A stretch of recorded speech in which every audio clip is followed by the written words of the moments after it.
इसकी माँ का 14, ये सब क्या मजाक है। जैसे जमीन से जड़ पकड़ ली हो, सारे आदमी वहीं खड़े रह गए, आंखों में हैरानी और चेहरे पर उलझन, जैसे जो सुना वो यकीन के बाहर था। बस थोड़ा ही और वो उस हड्डी जैसे मजबूत दुश्मन को तोड़ ही डालते, और अब उन्हें रोकने को कहा जा रहा है। यहां तक कि इनविंसिबल स्वॉर्ड के साथ आए लोग भी सन्न रह गए। आखिर ये क्या हो रहा है? चारों लैंड के लोग अब क्या चाल चल रहे हैं? सफेद कपड़ों में एक आदमी उतरा, वही जो वेव की कमान संभाले था, और इनविंसिबल स्वॉर्ड के सामने झुकते हुए बोला, सर बायली और स्वॉर्ड किंग्स, कृपया मेरे साथ चलिए। आपके लोग आपको ले जाने आए हैं। हमारे लोग? छहों ने एक दूसरे को देखा, आंखों में घबराहट और समझ की कमी थी। लेकिन जब पहले ही भीड़ की तरह वध के लिए तैयार खड़े हों, तो और क्या कर सकते हैं। उन्होंने इस अजीब से न्योते और उसमें छुपे खतरे की परवाह नहीं की। बायली यूटियन को दोबारा खून की उल्टी हुई और कुछ स्वॉर्ड किंग्स ने उन्हें सहारा दिया। सब लड़खड़ाते हुए आगे बढ़े। किसी ने चिल्लाकर कहा, क्यों? आखिर क्यों उन्हें जाने दिया जा रहा है? गगन चीरती एक आवाज गूंजी और एक ग्रे कपड़े वाला व्यक्ति बेली यूटियन की तरफ गुस्से से पंच मारते हुए लपका, मेरे भाई इन लोगों के हाथों मारे गए। हमने भारी नुकसान सहा, इतनी मेहनत की ताकि बदला लिया जा सके, तो अब क्यों नहीं लेने दे रहे हमें उनकी जान? मैं अपने भाइयों का बदला लूंगा। मर जा इनविंसिबल स्वॉर्ड। लेकिन वो जरा भी आगे नहीं बढ़ पाया। एक एनर्जी वेव चमकी और उसके शरीर के टुकड़े टुकड़े हो गए। वो सफ़ेद कपड़ों वाला एल्डर, जिसने अपनी उंगलियों में युआन क्यू भरकर उसे उड़ाया था, बाकी लोगों की तरफ देख हंसा, क्या मैंने साफ नहीं कहा था? चारों लैंड के नेताओं ने हुक्म दिया है कि इनविंसिबल स्वॉर्ड को जाने दिया जाए। इस आदेश का उल्लंघन करने पर सीधे मौत दी जाएगी। सब कांप गए और गुस्से और घृणा में सिर झुका लिए। उन्हें समझ नहीं आ रहा था कि ऊंचे पदों पर बैठे लोग आखिर किस सोच में पड़ गए, जो बिल्कुल अंतिम समय पर आकर सब रुकवा दिया। क्या वो करोड़ों जो पहले मरे, सब व्यर्थ गए? इन कीड़े मकोड़ों की तरफ ध्यान दिए बिना जो अपनी किस्मत पर रोते रह गए, बायली यूटियन उस बूढ़े के साथ चलता चला गया। जल्द ही वे एक झाड़ी के पास पहुंचे। वहां लिंग यूनतियन का समूह पहले से मौजूद था और उनके साथ एक जानी पहचानी सूरत भी थी, बायली जिंगवे। जिंगवे, ये सब क्या हो रहा है? समझाओ मुझे। बायली यूटियन बुरी तरह जख्मी था, मगर अभी भी उसका रुतबा राजा जैसा था। बायली जिंगवे ने झुककर सलाम किया, पेट्रियार्क, हमने समझौता कर लिया है। ओह, ऐसा है क्या? बायली यूटियन ने एक गहरी सांस ली और उसके पीछे हवा में तैरती हुई आकृति को देखा। ये जो दिख रहा है, क्या वो टेलीपोर्टेशन अरे है? काफी छोटा और सटीक लगता है। लगता है इसमें एक बार में बस कुछ ही लोग जा सकते हैं। ये तुम्हारा काम है क्या? जी पेट्रियार्क, सावधानी के तौर पर मैंने नॉर्दर्न लैंड में आने के बाद इसे बनाया था। अच्छा किया, चलो निकलो।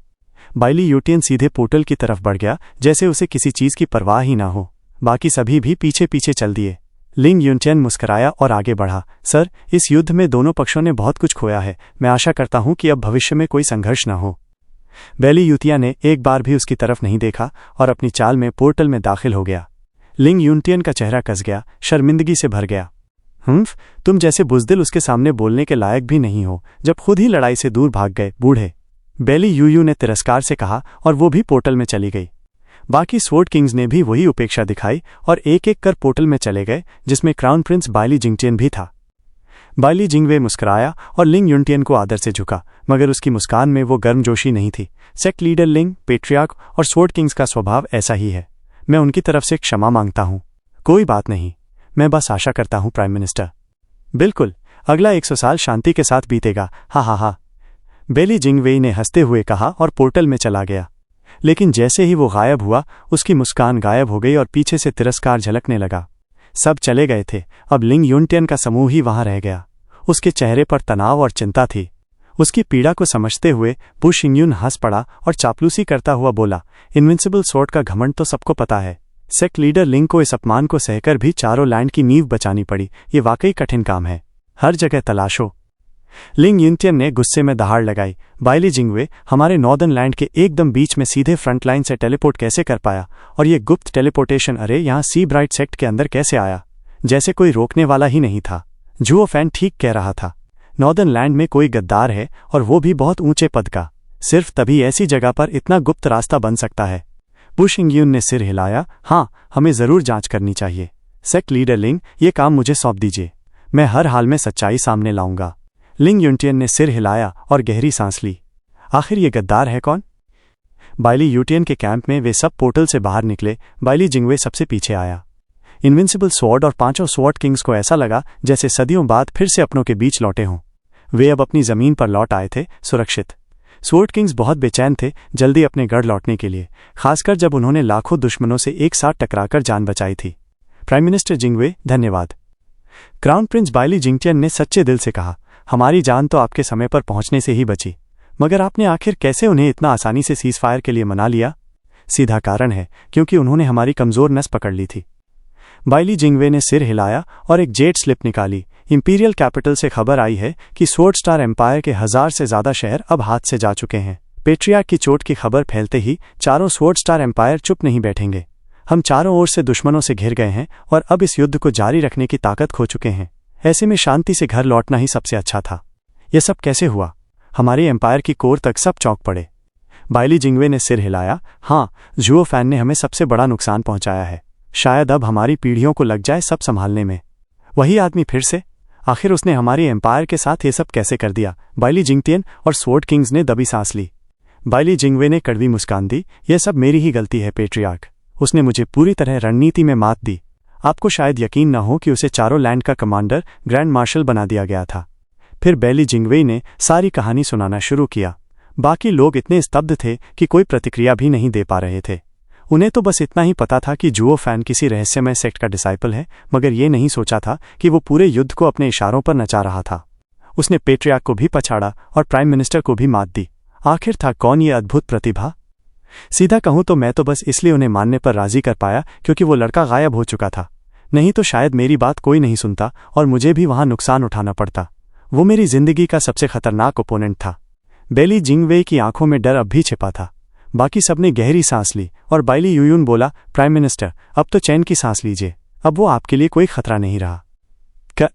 बाइली जिंगवे बोल ही रहा था। उसकी लाश समुंदर के डीमन ने खा ली। वो चाहे जितना महान रहा हो, अब तो मर चुका है ना। हा हा हा। बाइली यूयून ने फिर अपनी तरफ की पूरी कहानी सुनाई।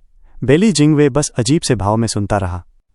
फिर उसकी नज़र बाइली जिंगटियन के कटा हुआ हाथ पर गई और वो चिल्लाया, कमबख्त, क्या वो आदमी हमारे पूरे बाइली घराने के लिए काल था? बूढ़े से जवान, विद्वान से योद्धा, सबको उसने रुला दिया और आखिर में किसी रहस्यमय सी डीमन के हाथों मारा गया। अब हम किससे बदला लेंगे? वो एकमात्र ओपोनेंट जो हमें कबूल था, वो भी यूं ही चला गया। अब किससे लड़ेंगे? चलो लिंग युनटियन और उन मूर्खों पर ही गुस्सा निकालें, मगर वो तो लायक ही नहीं है। बाइली यूटियन का चेहरा सख्त हो गया। उसकी भौहें सिकुड़ गईं, आंखें खून से लाल हो गईं। खून का फवारा सा निकला और वो बेहोश हो गया, मगर फिर भी उसके होंठ बुदबुदाए। जुओ फैन, तेरी जान मेरी है। प्राइम मिनिस्टर का हुक्म है, पीछे हटो। मौत की चीखों से भी ज्यादा तेज आवाजें पूरे बैटलफील्ड में गूंज उठीं। दोनों सेनाएं जी जान से भिड़ रही थीं और चारों स्वॉर्ड किंग्स अपनी घातक ताकतें छोड़ रहे थे। ये लोग बैटलफील्ड में घूमकर बाइली जिंगवे का ताज़ा आदेश सबको पहुंचा रहे थे। शंगवान फेयून, जो अभी एक और वार करने ही वाला था, अचानक रुक गया। हम जीत ही तो रहे हैं और अब पीछे हटने का हुक्म मिल रहा है। बाइली जिंगवे के दिमाग में चल क्या रहा है? शायद हम ये युद्ध हार चुके हैं। शांत संगीत थम गया और जिदर स्वॉर्ड किंग ने धीरे से कहा। शंगवान फेयून गुस्से से दहाड़ा, हमने कहाँ हारा है? सब कुछ तो हमारे फेवर में चल रहा है। हम तो नॉर्दर्न लैंड में घुसने ही वाले थे। इसे हार कैसे कह सकते हैं? बाइली जिंगवे ने वादा भी किया था, ईस्टर्न लैंड पर हमला करने में मेरी मदद करेगा, और अब जब दुश्मन गिरने ही वाला है तो हम पीछे हट रहे हैं? मैं इसे नहीं मानता। तो फिर क्या? ये सेंट्रल एरियाज युद्ध है चारों लैंड्स के साथ। प्राइम मिनिस्टर बाइली का आदेश है रुक जाने का। अब कोई नहीं लड़ेगा। अगर तुम्हें लड़ना ही है तो अकेले जाओ और चारों लैंड्स का सामना करो। हा हा हा। डैंकिंग शेन भी लौट आया। वाइनसोर्ड इमॉर्टल मुस्कुराया और मस्ती में बोला, ही, सीज अच्छा है। अब किसी को मारने का मौका नहीं मिलेगा और मैं अपने पुराने यारों से दुश्मनी भी नहीं मोल लूंगा। जिदर स्वॉर्ड किंग ने एक नज़र डाली और जिथर समेटकर चला गया। शंगवान फेयून अकेला था, जो इस बात से बहुत चिढ़ा हुआ था, लेकिन फिर भी वो पीछे हटा, बस झुंझलाहट में अपनी आस्तीन झटक दी। प्राइम मिनिस्टर का आदेश हर जगह फैल गया और युद्ध रुक गया। स्वॉर्ड स्टार एम्पायर की सेना पीछे हटने लगी। बैटलफील्ड कब्रिस्तान जैसा शांत हो गया। जहां पहले हथियारों की टकराहट और चीखें गूंज रही थीं, अब सब कुछ खामोश था। नॉर्दर्न लैंड की तरफ 200 रक्षा एरे टूट चुके थे और आधे से ज्यादा सैनिक मर चुके थे। उनका आखिरी बैरियर भी टूटने वाला था और उसके बाद पूरा सैन्य बल कुचल दिया जाता। मार्शल लुओ युनहाई तनाव में था, पसीने में भीगा हुआ, और चारों स्वॉर्ड किंग्स की ताकत देखकर हैरान था। पहले 6 दिन तो उन्होंने बचाव में निकाल लिए, वो भी सिर्फ अपने रक्षात्मक जालों की बदौलत। लेकिन जैसे ही चारों स्वॉर्ड किंग्स उतरे, ऐसा लगा जैसे पूरी दुनिया ही उनके सिर पर गिर पड़ी हो। उसने दांत भींचकर चिल्लाया, डटे रहो, बस एक दिन और।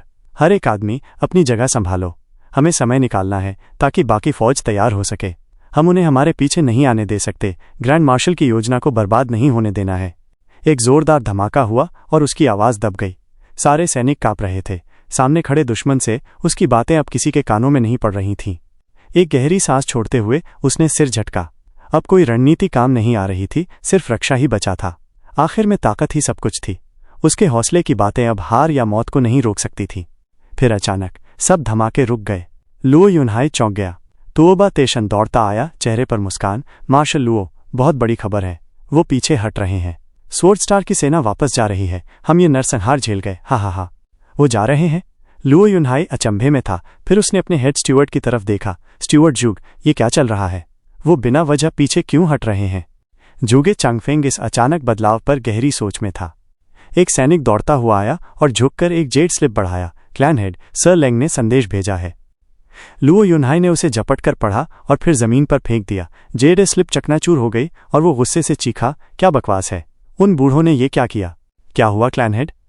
क्या लिखा था उसमें? जूगे चांगफेंग ने घबराकर पूछा। लुओ युनहाई ने गहरी सांस ली। चेहरा गुस्से से तना हुआ था। सर लेंग ने बताया है कि इनविंसिबल स्वॉर्ड मरने ही वाला था और तभी उन बूढ़ों ने पीछे हटने का हुक्म दे दिया।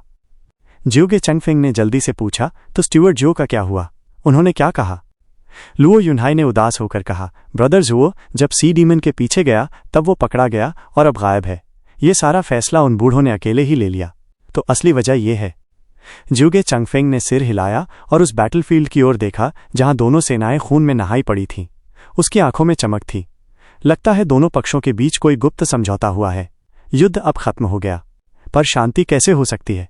लुओ युनहाई चीखा, आंखें खून से लाल। हमने आधे से ज्यादा लोग खो दिए। सिर्फ 40 मिलियन बचे हैं। और सर लेंग ने बताया कि इनविंसिबल स्वॉर्ड को थकाने में 60 मिलियन लोगों की बलि दी गई। हम 100 मिलियन लोग खो बैठे। ये तो 3 लैंड्स के बराबर है। अब ये बूढ़े पीछे हट गए हैं तो अगली बार जब दुश्मन फिर आएगा तब हम कैसे सामना करेंगे? इतनी बड़ी कुर्बानी के बाद भी इसका कोई हिसाब नहीं। क्या वो सब यूं ही मर गए? तुओबा तेशन भी ये सुनकर टूट सा गया। सिर्फ जूगे चांगफिंग ने एक लंबी सांस ली और धीरे से बोला, क्लैन हेड, माफ कीजिएगा लेकिन मैं सीधा कहूंगा। मैं एक सम्राट का प्राइम मिनिस्टर रह चुका हूं और अच्छे से जानता हूं कि सत्ता में बैठे लोग असल में किस चीज की परवाह करते हैं। स्टीवर्ड जू की गायब होने की बात को लेकर बाइली जिंगवे ने उनका सबसे कमजोर बिंदु पकड़ लिया और बस उसी पर वार करके युद्ध रुकवा दिया। बाकी चारों लैंड्स की सेनाएं और उनका नुकसान उनके लिए कोई मायने नहीं रखता। क्या इन लैंड्स ने इतने कल्टीवेटर्स को सिर्फ अपने बचाव के लिए नहीं पाला है? क्लैन हेड, सच्चाई ये है कि ये चारों लैंड्स के नेता भले ही राइचस सेक्ट से हों और दिखने में देवता जैसे लगें, लेकिन सत्ता की भूख में पूरी तरह डूबे हुए हैं। उनसे ये उम्मीद करना कि वो सब कुछ त्याग कर डाव के लिए जान दे देंगे नामुमकिन है। वो शायद अपनी जान दे भी दें, पर कुछ चीजें ऐसी हैं जो उनकी जान से भी ज्यादा कीमती हैं, हमारी जान से भी ज्यादा। स्टीवर्ड जू अक्सर कहा करता था कि इच्छाएं ही तुम्हें बांधती हैं। इतने सालों से चारों लैंड्स के लोग बाइली जिंगवे जैसे एक दुबले पतले विद्वान से डरते आए हैं। इसी वजह से बाइली जिंगवे दूसरों की इच्छाओं का मास्टर है और इस खेल में सिर्फ एक ही इंसान है जो उसका सामना कर सकता है, ब्रदर जुओ। लुओ युनहाई ने समझदारी से सिर हिलाया और फिर उसकी आंखों से आंसू निकल पड़े। स्टीवर्ड झूग, मैं ब्रदर जुओ को बहुत मिस कर रहा हूं। वो गायब हो गया है, लेकिन मैं और सिस्टर उसे ढूंढेंगे और जब मिल जाएगा तो कभी भी उसे छोड़ूंगा नहीं। जूगे चांगफेंग मुस्कुराया, मैं जानता हूं क्लैन हेड दुखी हैं, लेकिन स्टीवर्ड जुओ को उस पुराने रोने वाले बच्चे की तरह मत देखिए। हा हा हा, बस कीजिए। लुओ युनहाई ने गुस्से से उसे घूरा। नॉर्थ सी के गहरे पानी में हेवन सीलिंग सीएओ के क्षेत्र में जुओ फैन अब भी बेहोश पड़ा था, बर्फीले समुंदर की सतह पर बेहद कमजोर और थका हुआ। कियाओर उसके पास बैठी चिंता में थी। सीएओ भी घावों की परवाह किए बिना उसकी हालत देखकर परेशान था, लेकिन दोनों ही ये नहीं समझ पाए थे कि सबसे बड़ा जख्म उस दिल का था जो अंदर से मुरझा चुका था। जुओ फैन अंधेरे में डूब चुका था। अब जागना या न जागना सिर्फ उसी पर निर्भर था। एक बूंद पानी में गिरी, लहरें उठी। एक काले स्थान में एक आदमी एक तालाब के पास खड़ा था, चेहरा टूटा हुआ। चारों तरफ कुछ नहीं था, सिर्फ खालीपन। जुओ फैन की आंखें पूरी तरह बुझ चुकी थीं। तभी एक बूढ़ा हाथ कंधे पर आकर ठहरा। जुओ फैन की पलक तक नहीं फड़की। एक हल्की सी मुस्कान उभरी और एक झुका हुआ बूढ़ा आदमी उसके पास आकर बैठ गया। हा हा हा, फिर से लौट आए हो?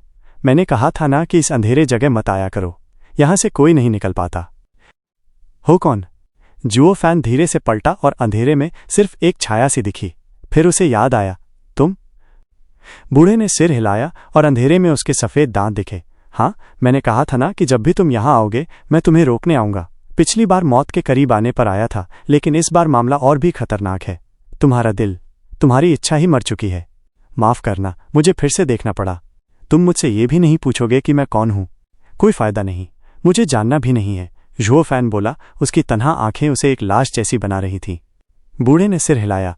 इतनी जल्दी मरने की चाहत शर्मनाक है। मैंने उस लड़की की जान बचाने में तुम्हारी मदद की थी। अगर तुम उससे फिर मिलना चाहते हो तो जिंदा रहो, सीक्रेट डोमेन में उससे मिलने के लिए। जुओ फैन एकदम कांप उठा, हैरान रह गया। बूढ़ा अब भी धुंधला दिख रहा था, लेकिन उसके आसपास एक प्रिज्मेटिक ग्लो फैली हुई थी। याद है, मैंने कहा था कि जिसे तुम चाहते हो उसे पूरे दिल से अपनाओ। मैं भी ऐसा ही हूं। मैं नहीं चाहता कि तुम यूं गुम हो जाओ, लेकिन ये मेरी आखिरी बार है। इसके बाद मैं तुम्हें बचा नहीं पाऊंगा। अब अपनी देखभाल खुद करना। वो बूढ़ा इंसान उस प्रिज्मेटिक ग्लो में समा गया और गायब हो गया। तो गाइस, इसी के साथ आज का एपिसोड यहीं पर खत्म होता है। अगर आपको कहानी पसंद आया हो तो एक प्यारा सा कमेंट और वीडियो को लाइक जरूर कर देना। और हाँ, सब्सक्राइब करके जुड़ जाओ मैक्स मांगा एक्सप्लेन से। बेल आइकन भी ऑन कर लेना ताकि कोई भी अपडेट मिस ना हो। कल फिर मिलेंगे अगले एपिसोड के साथ। तब तक के लिए अपना ख्याल रखना। जय हिंद।